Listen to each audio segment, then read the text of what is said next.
நம் ஆண்டவர் இயேசு கிறிஸ்துவின் நாமத்தினால் மகிழ்ச்சியும் சமாதானமும் நம் அனைவரோடும் இருப்பதாக. செப்பனியா 3:14 முடிய. மகளே சீயோன், மகிழ்ச்சியால் ஆர்ப்பரி, இஸ்ரேலே ஆரவாரம் செய். மகளே எருசலேம், உன் முழு உள்ளத்தோடு அகமகிழ்ந்து அக்களி. ஆண்டவர் உன் தண்டனை தீர்ப்பை தள்ளிவிட்டார், உன் பகைவர்களை அப்புறப்படுத்தினார்.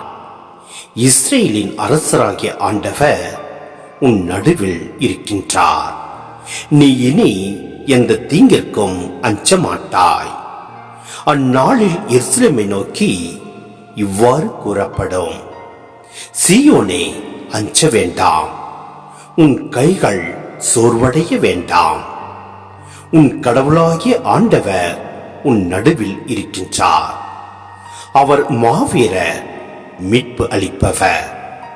உன் பொருட்டு அவர் மகிழ்ந்து களி கூறுவார். தம் அன்பினால் உனக்கு புத்துயிர் அளிப்பார். உன்னை குறித்து மகிழ்ந்து ஆடி பாடுவார். அது திருவிழா காலம் போல் இருக்கும். உன் துன்பத்தை அகற்றிவிட்டேன், ஆகவே இனி நீ இழிவடைய மாட்டாய். சிந்தனை: தண்டனைக்கு பிறகு புது உலகம் உருவாவதால் இஸ்ரேலின் எஞ்சியோர் உடன்மகிழ்ந்து பாட அழைக்கிறார் ஆண்டவர்.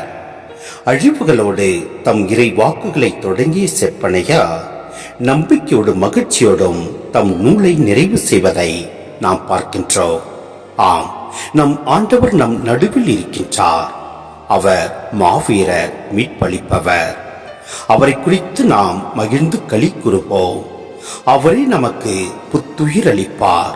எனவே நாம் எதை குறித்தும் அஞ்ச வேண்டாம். நம்மை துன்பத்திலிருந்து பாதுகாப்பவர் அவரே. எனவே இனி நாம் இழிவடைய மாட்டோம். நம் ஆண்டவரோடு நாம் ஐக்கியமாவோம். நம் ஆண்டவரில் வார்த்தைகளை தியானித்து அவர் வழியில் நடப்போம், விடுதலை பெறுவோம். அவரே நம்மை ஆசீர்வதிப்பார். ஆமென்.